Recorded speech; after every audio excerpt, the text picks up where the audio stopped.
ญาติพี่น้องได้พร้อมเพียงกัน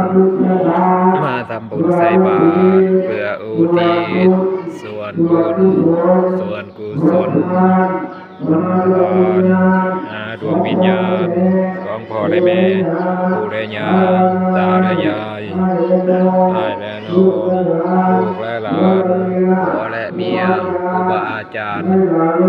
ที่ลาโลกนี้ไปสู่โลกหน้าจงมาหาเอาส่วนบุญส่วนกุศลผลทานขอให้พี่น้องได้ส่งไปให้ขอให้ฮอดได้ถึงในวันนี้ต่อมาเถิดถ้าตกทุกข์ขอให้พ้นจากทุกข์ถ้าได้จากสุขแล้ว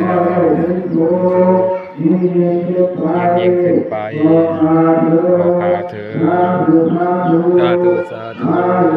บริสุทธิ์อนุโมทามิอิมานิมยัคเตปิติภะคานิภะคานินาตโยรานิอิปุสังฆะโยโรภินะมะนะโมภะเทอิปุสังโฆอิมานิปิติภะคานิภะคานินาตโยรานิอิปุสังฆะโยโรภินะมะนะโมภะเทอิปุสังโฆถวายเอาพิธีพาเมื่อเมื่อสังฆนาพระเกิดเป็นบริวารทั้งหลายเหล่านี้ขอให้พระภิกษุสงฆ์โดยอาสงฆ์พวกบุญพระทั้งหลายเกิดมาเถิดสาธุสาธุอายุสุโธ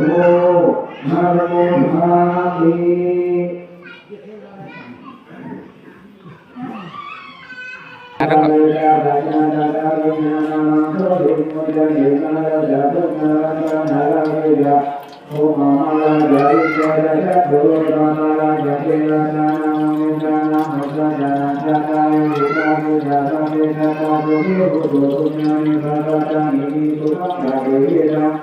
มุโตตัมปะเรภะโรมาตังเวนะปุญญาคัมมินะเวนะปุถินะยะติมังโสระเทวะตะตุตะนะเตตะนังเว